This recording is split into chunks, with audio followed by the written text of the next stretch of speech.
Salmos 1, verso 6 diz assim: porque o Senhor conhece o caminho dos justos, mas o caminho dos ímpios perecerá. Porque o Senhor conhece o caminho dos justos, mas o caminho dos ímpios perecerá. Agora Mateus, parafrasear, Mateus capítulo de número 7. Mateus capítulo de número 7, versículo de número 13.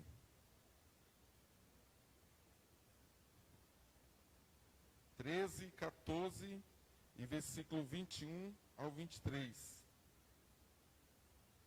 Diz assim: entrai pela porta estreita, porque larga é a porta, e espaçoso o caminho que conduz à perdição, e muitos são os que entram por ela.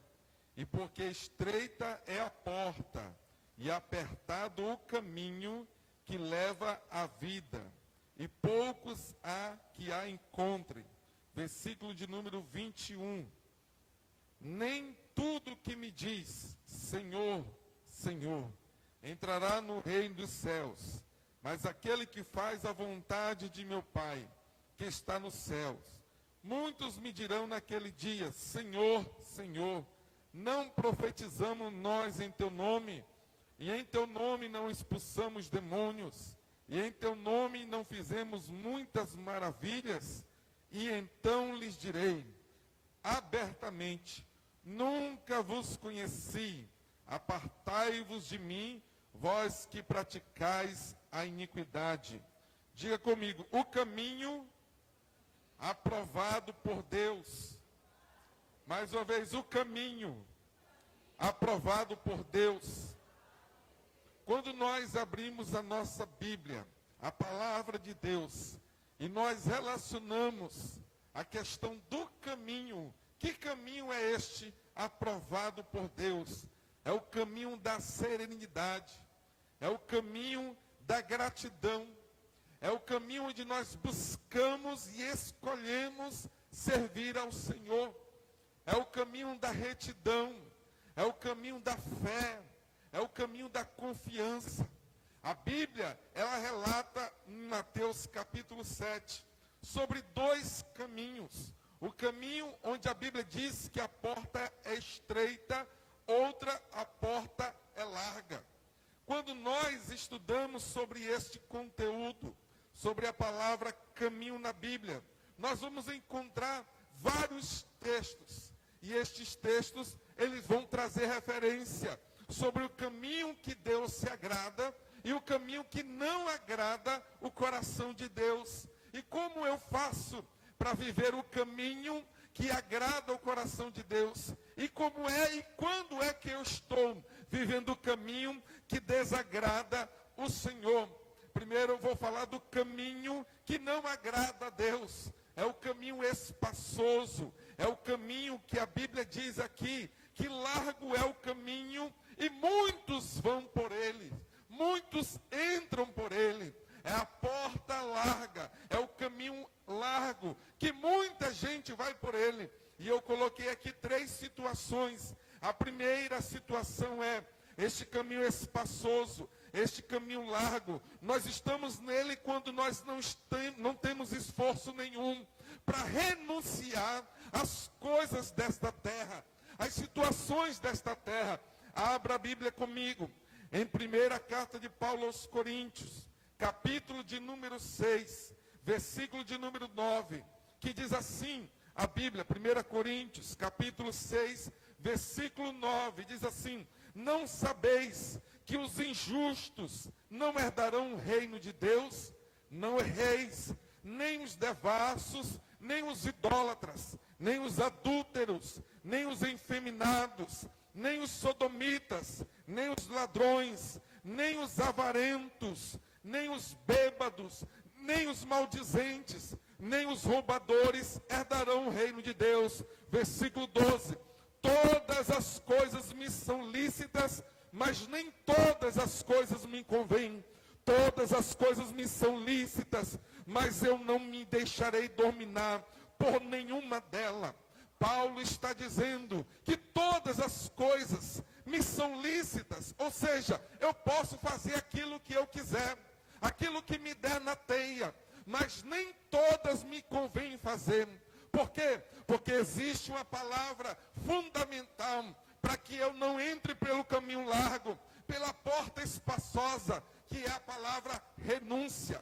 Quando nós não estamos aptos a renunciar às coisas desta terra, há um risco muito grande de nós entrarmos pela porta larga, pelo caminho espaçoso. E a Bíblia diz que muitos são os que entram por este caminho. Sabe por quê? Porque é muito difícil você viver uma vida de santidade ao Senhor. É muito difícil você buscar a renúncia e dizer não às coisas desta terra. O escritor aos Hebreus diz assim: pensai nas coisas que são do céu e não nas que são da terra, porque as coisas da terra elas são perecíveis. E a Bíblia diz em Mateus também, Jesus fala: olha, acumulai tesouro no céu, onde a ferrugem nem a traça corrói, onde os ladrões não minem nem roubam. Por quê? Porque o céu é eterno, a glória é eterna, as coisas dessa terra, elas perecem, e é por isso que nós não devemos nos apegar a elas. Então, quando nós não temos esforço, quando nós não temos renúncia, nós estamos fragilizando a nossa fé. Paulo, ele dá aqui várias diretrizes. As pessoas que não entrarão no reino de Deus são os devassos, os idólatras, os adúlteros, os sodomitas, ladrões, avarentos, os soberbos. Todas essas pessoas, um dia, vão encontrar com o Senhor, não para a vida eterna, mas para a solidão eterna. Então, a primeira coisa que eu vejo aqui é que para eu entrar no caminho espaçoso ou na porta larga, eu não preciso me esforçar. Eu não tenho que renunciar a nada. Se vier uma situação pecaminosa, eu vou lá e faço. Porque independe de eu acreditar ou não. Independe de eu achar bom o céu ou não achar bom o céu. Porque eu quero fazer, eu vou lá e faço. E a vontade do ser humano está prevalecendo em muitas situações, se não a maioria delas. A vontade é a vontade de fazer as coisas desta terra. A vontade de pecar. A vontade de desejar aquilo que é ilícito. Mas Paulo está dizendo: todas as coisas me são lícitas, mas nem todas as coisas me convêm. Tudo está na nossa frente, mas nem tudo eu posso pegar. Tudo está lícito para me beber, para me pegar, para me assistir, para me ver, mas nem tudo eu devo fazer. Sabe por quê? Porque aquilo corrompe a minha fé em Jesus. E o que eu vejo aqui, nos dias atuais, que a vontade do homem está prevalecendo. É a segunda situação, a vontade prevalece. A vontade de quê? De se apegar às coisas terrenas. A de estar preso nas coisas da terra.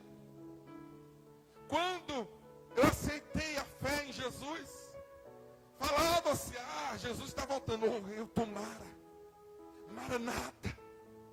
Hoje quando se fala assim: eita, Jesus está quase voltando. Eu disse: não, calma, eu ainda tenho que casar. Eu ainda tenho que ter a minha casa, ainda tenho que ter o meu carro. Calma, Jesus, agora não. Sabe por quê? Porque está prevalecendo os desejos terrenos. As coisas dessa terra estão superiores à vontade de ir morar no céu. É uma pena. Porque o céu, a Bíblia diz que o céu é lindo. Eu vou falar sobre ele daqui a pouco. Abra sua Bíblia em Tiago. Tiago, capítulo de número 1. Versículo 14 e 15.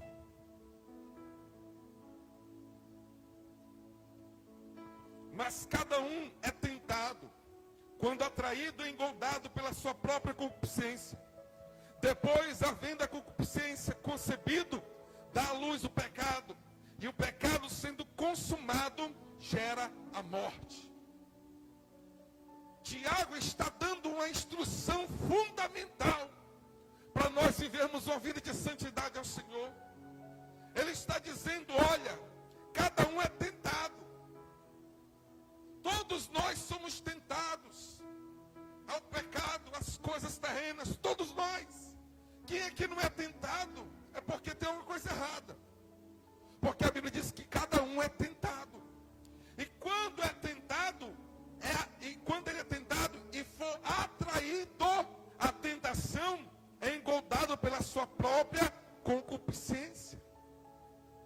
Todos nós somos tentados, mas quando nós somos atraídos, nós somos engoldados, ou significa, nós somos cercados pela nossa própria concupiscência. As coisas desta terra, o pecado, Satanás, a Bíblia diz que ele anda ao nosso derredor, bramando como um leão, porque ele não é o leão, porque só existe um leão, e é o leão da tribo de Judá. A Bíblia diz que ele fica ao nosso derredor, bramando como um leão, procurando a quem possa tragar.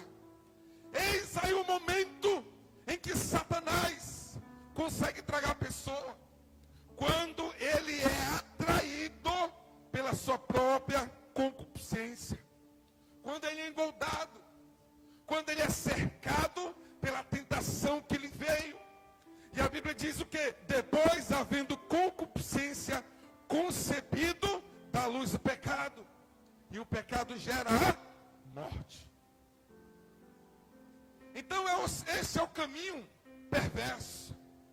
Esse é o caminho da porta larga, do caminho largo, do caminho espaçoso que leva à morte.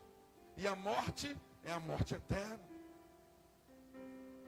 Quando eu lembro na Bíblia, lá em Gênesis, Deus falou, olha Adão, vai cuidar da terra. E está vendo este fruto aqui, não coma dele. Aí Adão fica lá, não sei o que ele estava fazendo na hora.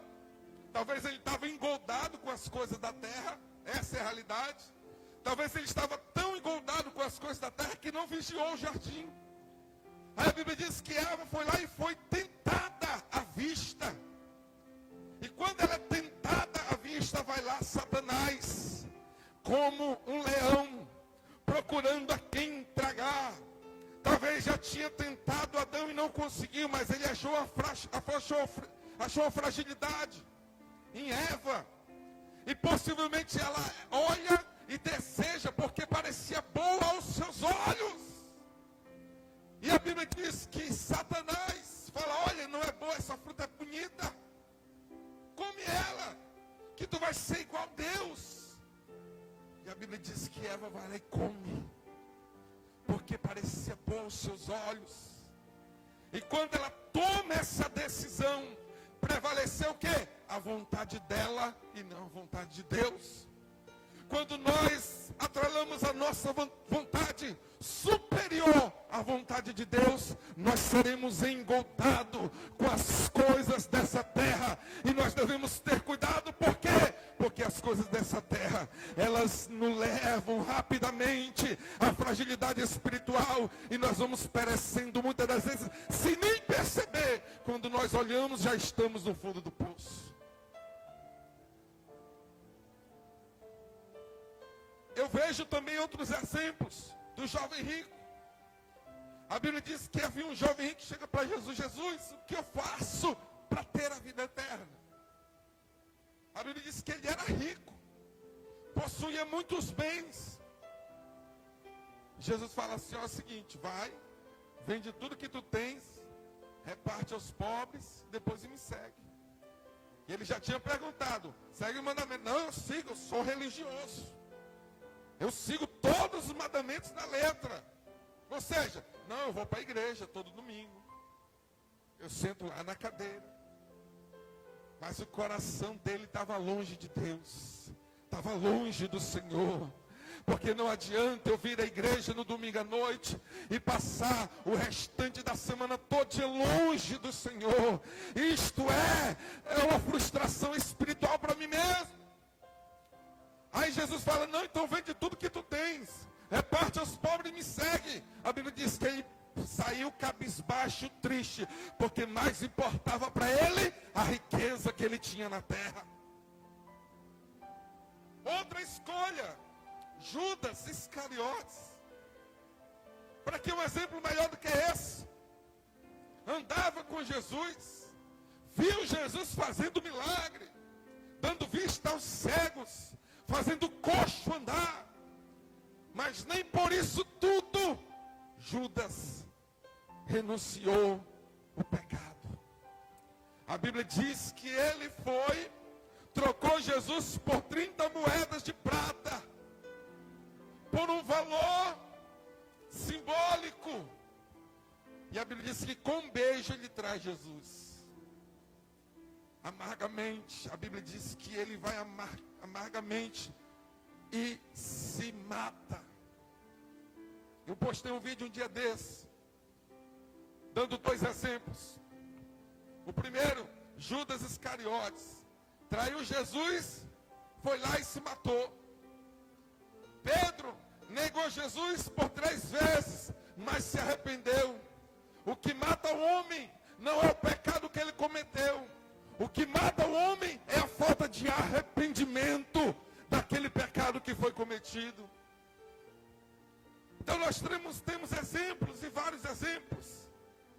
E aí eu quero dizer qual é o final deste caminho.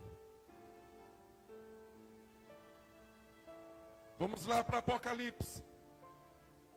Apocalipse, capítulo de número 20.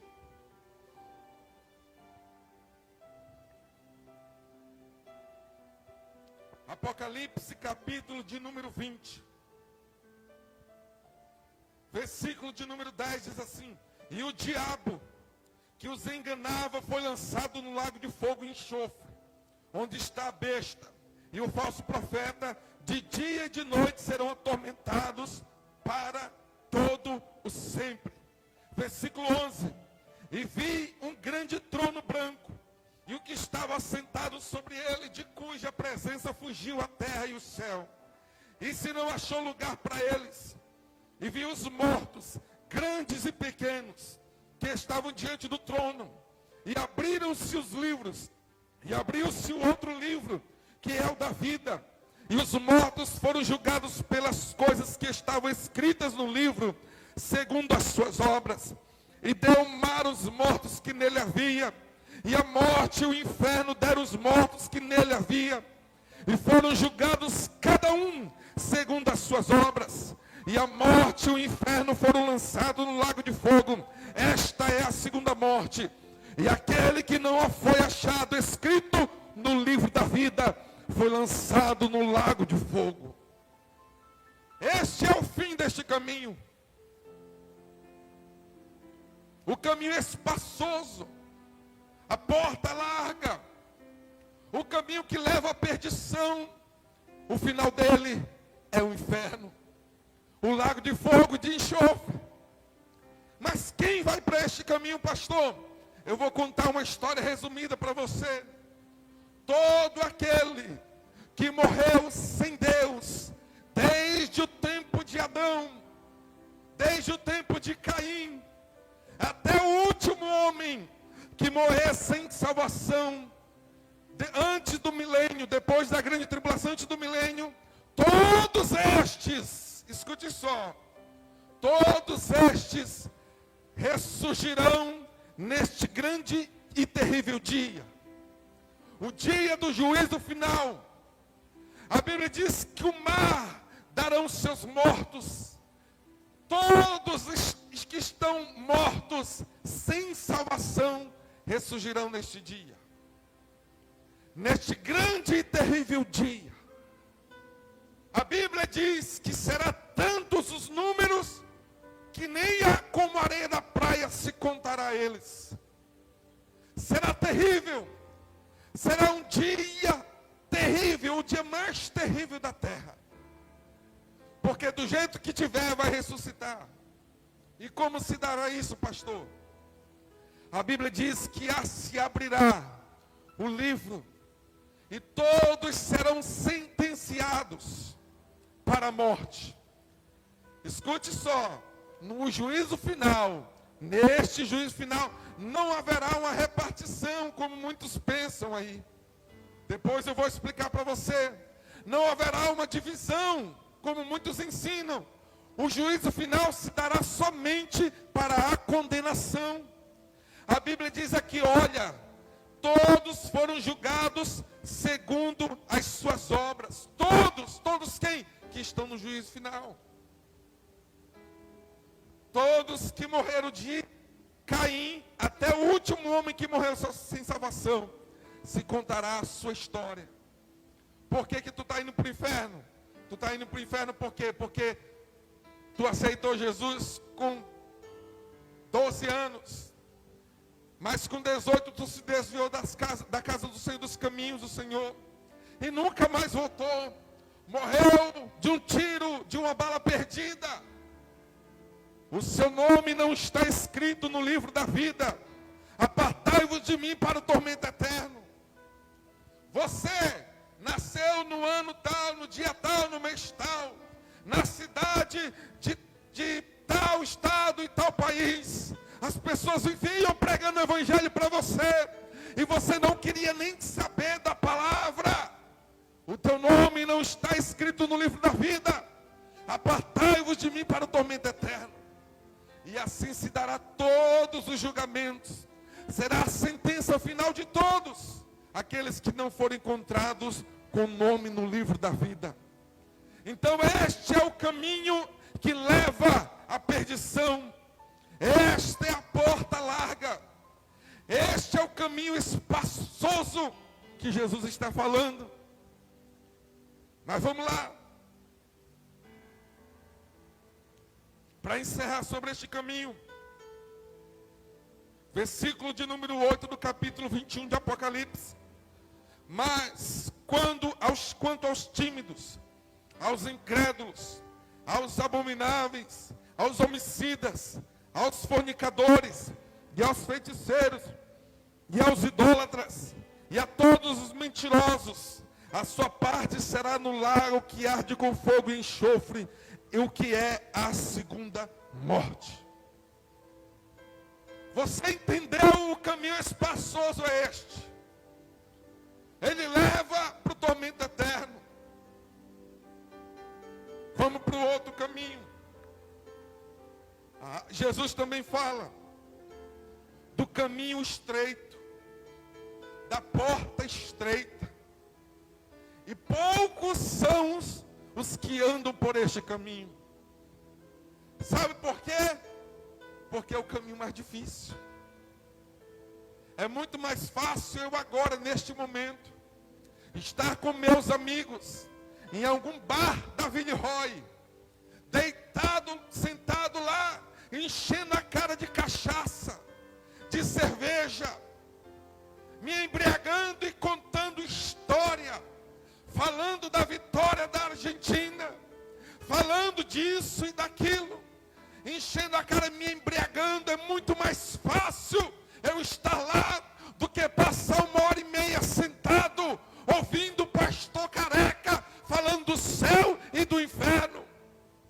É muito mais fácil eu me entregar às orgias, ao pecado, ao adultério, à fornicação, do que eu perseverar, unânime, crendo no arrebatamento da igreja, que acontecerá a qualquer minuto. Aleluia!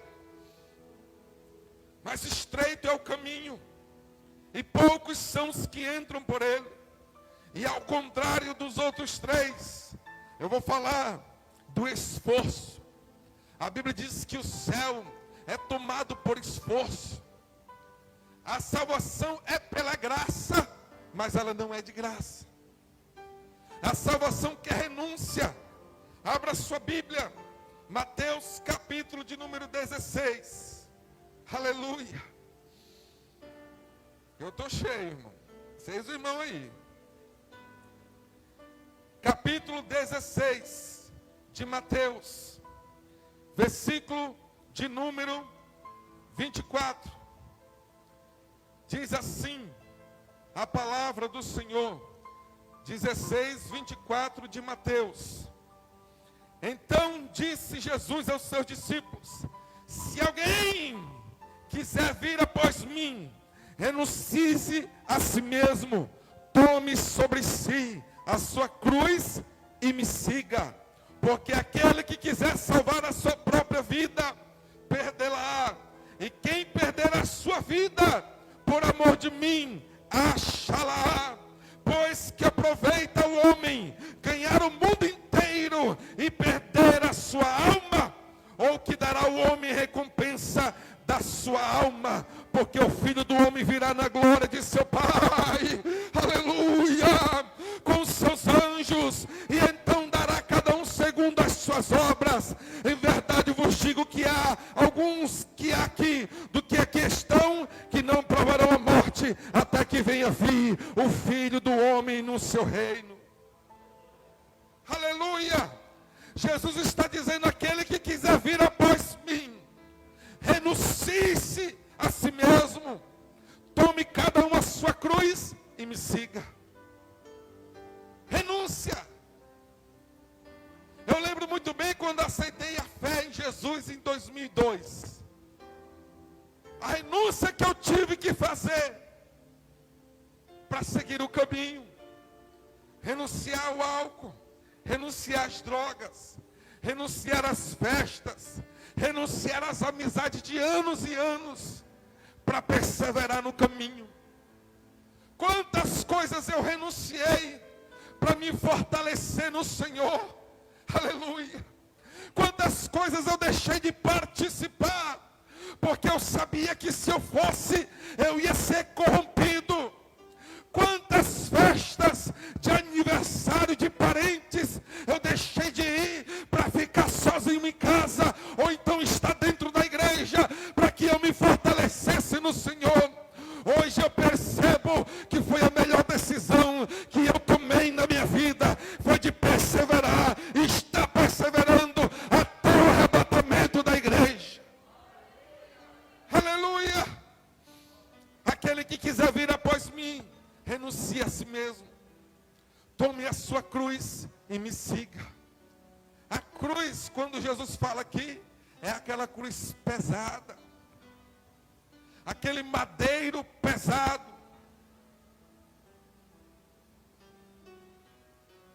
A cruz, irmãos, não era feita de tábua, de ripa. Eram os troncos maciços e pesados, para que quando fosse erguido, durasse até a morte do cidadão. Mesmo que ele se debatesse, se movesse, balançasse, ele não poderia quebrar. Então a cruz era um madeiro pesado. Não era aquele madeiro talhado, limpo, passado vernil, bem lisinho, não. Era um madeiro cru. E a pessoa tinha que levar até ser crucificado. E Jesus estava fazendo esta referência, sabe para quem? Para mim e para você. Porque a cruz não é maneira, a cruz é pesada, mas nós devemos levar até o fim, renunciar às vontades desta carne e renunciar tudo que vem para ter um encontro com Jesus nos ares, descrito em 1 Tessalonicenses capítulo 4. Então, dada a voz do arcanjo, aleluia, a última trombeta soará, os mortos em Cristo ressuscitarão primeiro, depois nós, os que tivermos vivos, seremos arrebatados a encontrar o Senhor nos ares. Aleluia. Atos capítulo 3, versículo de número 19. Arrependei-vos, pois, e convertei-vos, para que sejam apagados os vossos pecados, e venham assim os tempos do refrigério, pela perseverança no Senhor. Perseverança, continuidade. Vai chegar agora o final do ano, e mais uma vez, a grande maioria vai fazer as mesmas orações de todos os anos. Ah, Senhor, 2022 eu não fiz nada para ti, mas 2023 eu vou fazer. 2022 eu não fui para a escola dominical, mas 2023 eu vou fazer.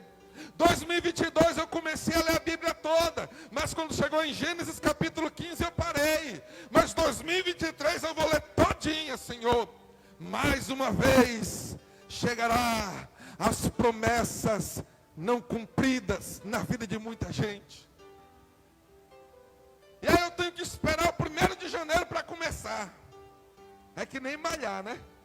Não, janeiro eu começo a malhar. E por que não começa amanhã? Qual a diferença? Por que não começa hoje não? Hoje mesmo eu vou começar a ler a Bíblia todinha. E vou continuar até eu terminar ela.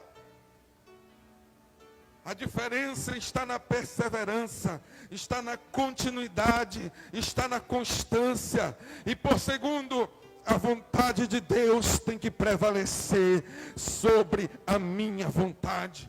Primeira epístola de João. Abra sua Bíblia. Capítulo de número 2. Primeira epístola de João. Capítulo de número 2. Versículo de número 17. E o mundo passa, e a sua concupiscência, mas aquele que faz a vontade de Deus permanece para sempre. E o mundo passa, e a sua concupiscência, mas aquele que faz a vontade de Deus, este permanece para sempre. Aleluia! João está dizendo que tudo passa nessa terra. O mundo e as suas concupiscências vão acabar. Mas aquele que vive na vontade do Senhor, aleluia, este permanecerá para sempre. A vontade da igreja é estar perseverando. A vontade da igreja é encontrar o céu e morar com o Senhor nos ares para sempre. Então, viva na vontade de Deus. Aleluia. Ah, pastor, mas eu pequei, eu falhei com o meu Deus. Olha o que o mesmo João diz, no mesmo capítulo, no versículo de número 1. Meus filhinhos, estas coisas vos escrevi, para que não pequeis. Mas se alguém pecar, tendes um advogado para com Jesus Cristo, o justo, para com o Pai, Jesus Cristo justo. Ele é a propiciação pelos nossos pecados, não só pelos nossos, mas pelo de todo mundo. Hoje é o dia, aleluia, de você voltar ao caminho estreito, a porta estreita, o caminho apertado, mas esse caminho te levará ao céu de glória, à mansão celestial. Aleluia. Oh, Ramanegastavia da Lamané.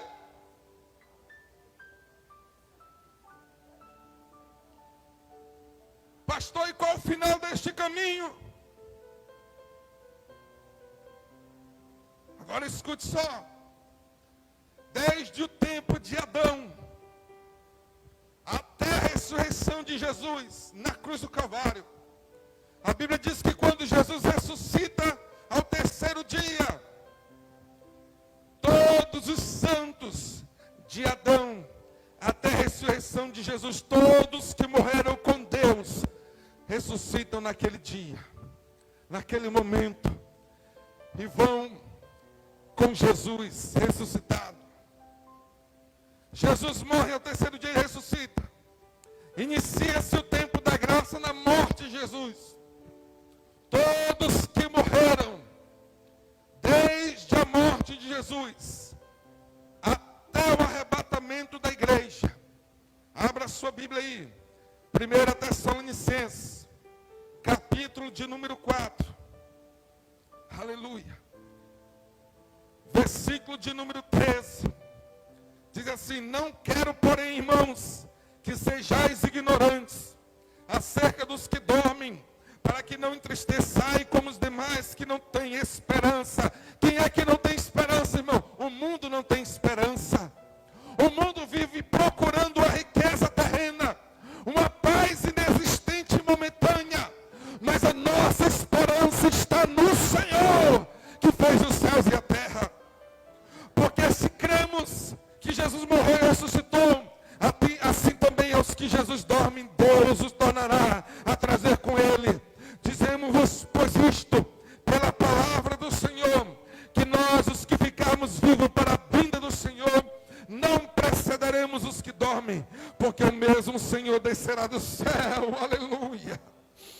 aleluia, e com voz de arcanjo, e com a trombeta de Deus, e os que morreram em Cristo ressuscitarão primeiro.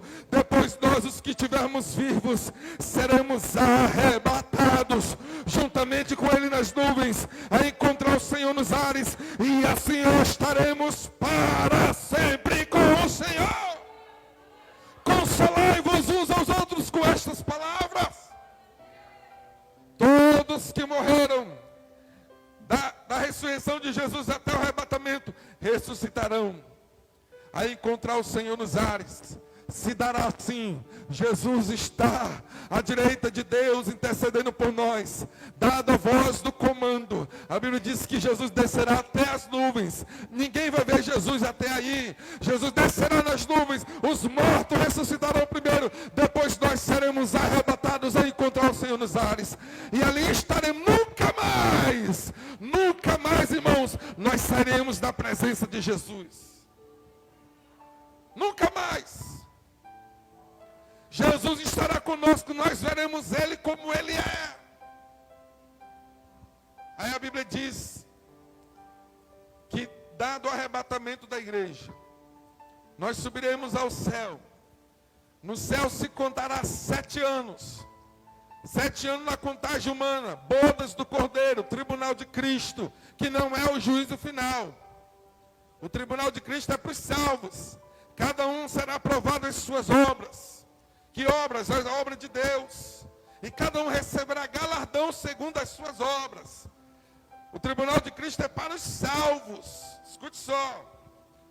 Boda do Cordeiro, tribunal de Cristo, 7 anos no céu, 7 anos na terra, grande tribulação. A Bíblia diz que Jesus aparecerá no céu, vindo com poder e grande glória. Mateus capítulo 24, no momento da batalha do Armagedon, no vale do Meguido, Jesus aparecerá no céu. A Bíblia diz que com a espada afiada que sai da sua boca, aniquilará todo o exército de Satanás. E a Bíblia diz que Jesus desce no Monte das Oliveiras. O monte se finde em 2 partes. E ali governa por 1000 anos. Por 1000 anos. Quem participará desse governo? A igreja de Jesus, juntamente com aqueles que não foram lançados, que não negaram o nome de Jesus na grande tribulação. Todos que não negaram o nome de Jesus na grande tribulação estará com Jesus durante 1000 anos, juntamente com a igreja transformada. Estes estão salvos. Terminados os 1000 anos, aí vem o juízo final. O juízo final que nós lemos lá em Apocalipse. Pode deixar até aberto, que nós vamos já ler. O juízo final, são condenados para a morte eterna. A Bíblia diz que Satanás, com a besta e o falso profeta, o anticristo, será lançado no lago de fogo. Todo o inferno é lançado no lago de fogo. E ali queimará para sempre, por toda a eternidade. E agora o final do caminho estreito, da porta estreita, do caminho apertado, sabe qual é? Aí João descreve, lá em Apocalipse, capítulo de número 21, dizendo assim: eu vi um novo céu, uma nova terra, porque já o primeiro céu e a primeira terra passaram, e o mar já não existe. E eu, João, vi a cidade santa, a nova Jerusalém, que de Deus descia do céu, adereçada como uma esposa ataviada para o seu marido. E eu vi uma grande voz do céu que dizia: eis aqui o tabernáculo de Deus com os homens, pois com eles habitará, e eles serão seu povo, e o mesmo Deus estará com ele, e será o seu Deus, e Deus limpará dos seus olhos toda lágrima, e não haverá mais morte, nem pranto, nem clamor, nem dor, porque as primeiras coisas são passadas. Louvado seja o nome do Senhor. Este é o final deste caminho estreito, o céu de glória, a eternidade. Aleluia, aleluia, aleluia, aleluia. Capítulo 22, versículo 1. E mostrou-me o rio puro da água da vida, claro como um cristal, que procedia do trono de Deus e do Cordeiro, e no meio da sua praça, de uma e de outra banda do rio, estava a árvore da vida, que produz 12 frutos, dando o seu fruto de mês em mês, e as folhas das árvores são para a saúde das nações, e ali nunca mais haverá maldição contra alguém, e nele estará o trono de Deus e do Cordeiro, e os seus servos o servirão, e verão o seu rosto, e na sua testa estará o seu nome, e ali não haverá mais noite, e não necessitaremos de lâmpada, nem de luz do sol, porque o Senhor Deus os alumia e reinarão para todos sempre. A Bíblia diz que nesse momento nós veremos Deus como Ele é. O final deste caminho é esse. Nós seremos Deus como Ele é. Encontramos Jesus no arrebatamento. Depois da destruição da antiga terra e da nova Jerusalém, nós entraremos na nova Jerusalém e enxergaremos Deus como Ele é. Estaremos face a face com o Senhor para todos sempre. Fique de pé.